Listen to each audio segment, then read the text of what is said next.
At 3 o'clock in New York City, interrogations and investigations are underway on a U.S. Navy ship where somewhere in the Mediterranean Sea, as one of the world's most wanted terrorists finally faces justice. That's what Pentagon officials are telling Fox News. After 15 years on the run, officials say the raid that finally took down this guy lasted less than a minute. His name is Abu Anas al-Libi, and that's a picture of him. He's a senior operative for al-Qaeda. Officials say he was the brains behind the deadly bombings of 2 U.S. embassies in Africa, in Kenya and Tanzania back in 1998. And not only did American special forces find him, they took him out alive. And now officials tell us the CIA and the FBI are pumping him for any intelligence they can provide. The capture, we're told, went down Saturday in Libya, on the northern coast of Africa.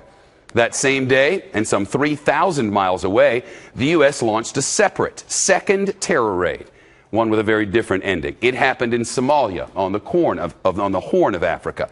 Members of Navy SEAL Team 6 approached a port town under the cover of darkness. Of course, that's the same team that took out Osama bin Laden. A U.S. official tells Fox News the guy they were looking to find is the commander of the terror group behind last month's deadly mall attack in Kenya. Who can forget those scenes?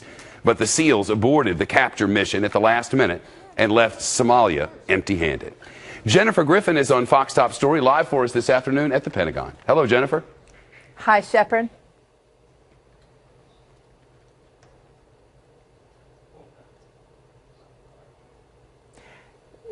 Shepard, right now we're getting details from the Pentagon about how the interrogation is likely to go on board that U.S. Navy ship that's in the Mediterranean.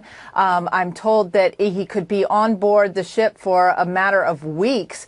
It is, if you look back at the last time they held a high-value detainee that they had snatched from Africa, that was 2 years ago in 2011 when Ahmed Warsame was snatched off the coast of Somalia. He was kept on board a Navy ship for 40 days and then brought to court in a federal district court in New York.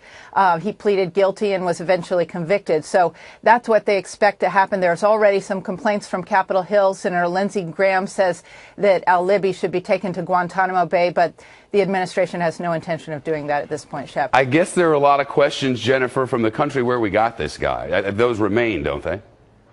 Well, in Libya, the prime minister came out and said that he is demanding answers from the American government. But there are also indications that the Libyans may, in fact, have been told about this operation in advance. The State Department today would not comment about whether they had shared that information with the Libyans. But remember, U.S. Special Forces, had been training Libyan commandos, and it is not out of the question that some Libyan commandos may have helped with this operation, which was led by the U.S. Army's Delta Force, Shep.